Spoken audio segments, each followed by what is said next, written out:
Hello, fellow Firewood fanatics. This is Chris. We're back in the woodyard again today, and today I am going to finish stacking a truckload of wood. I got a lot of it done already, but I'm going to finish it today. I've made several attempts in the past and I have failed. Today's the day I succeed. It's right behind the camera. Here it is. This is the pile that I'm going to finish. This is it. This whole pile is going to go right where the wheelbarrow is, right over there. And there's the rest of the stacks that I've already got done. They're all right here. So there they are. They're done in blocks where it's a full cord. And then the stuff in the back, there was some birch. And there's also some way over on the other side of the wood yard. If you look over there, there's some kind of reddish orange color stuff. That is cherry that was in this load also. I just separated it out so that I would have the cherry with the cherry and the birch with the birch and the maple with the maple. You got to keep them separated, just like the offspring say. So anyway, today I'm going to put down some pallets right here, and I'm going to go that direction, and all that wood is going to end up stacked so it looks nice and party. So stacking starts right now. Here we go.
So there is a full cord I just finished right here, this whole block.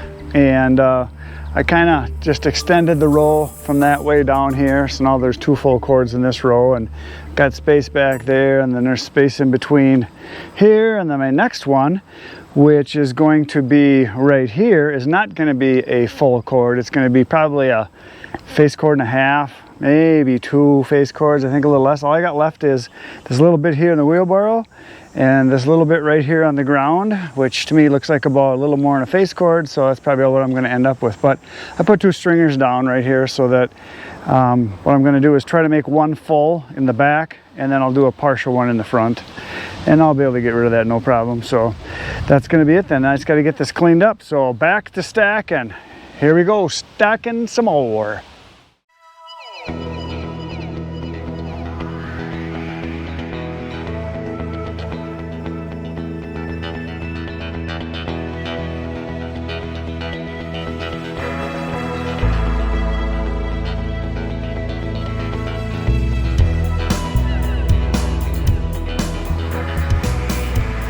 There it is, done. The whole truckload cut, split, stacked. That's a good feeling. I like it. Got this whole area cleaned up here, so I got room to put something else in here. And there it is. It starts right here and goes all the way across and all the way down to the other end. I'll walk down there. I added it up, and I've got about 38, no, 39 if I count that and partial pile over, 39 face cords. So 13 full cords is what I ended up with. It goes all the way down to this pile. The stuff you see in the back there that goes the other direction, that's a separate pile. So this one, this one, this one, that one. There's 2 here back to back, 1 back there, 2 face cords of birch, this one, that one, and then the one down here. That's all of the maple and birch. And then also in that truckload when I got it, there was a whole bunch of cherry, and I wanted to keep that separate because I charge more for the cherry and because it's harder to get around here. So I moved that. When I split it, I threw it right into a separate pile, and then I threw it into the trailer, and I brought it over here. So the cherry is over here. So the cherry is this right here, and then this whole block right here. That's all the cherry. So that's the stuff that was from that whole load. So 38 and a half, 39, something like that. Full cords, I mean face cords, 13 full cords is what I ended up with. So it's a good deal. I paid, I want to say it was right around $1,500 for that load, because it was like 14 point something. And I think I paid either 100 or 105. I think it was 100. No, it was $100. I think I paid for each pulp cord, and then I ended up with 13 full cords. So there it is. It is complete. Very good feeling. And this stuff is going to be ready to burn very quickly. It's very close to being dry already. I mean, the stuff on the bottom was a little bit wet, but the stuff on the top was very light, because it was cut, I think, back in, must have been back in May, I think he told me that it was cut with smaller sticks, so it dried really fast. The bark was coming off as I was splitting, and then it's been split now for about a month, and it was been in the sun, just laying here out in the open, and I raked up the bark as I was splitting it, so I got rid of all the moisture holding content on the bottom. So anyway, it's all stacked up, and there it is. So the next project over here, this whole pile of oak needs to be stacked, and I'm thinking tomorrow, it's not too hot, I'm going to split the rest of this here. This is what's left of this truckload.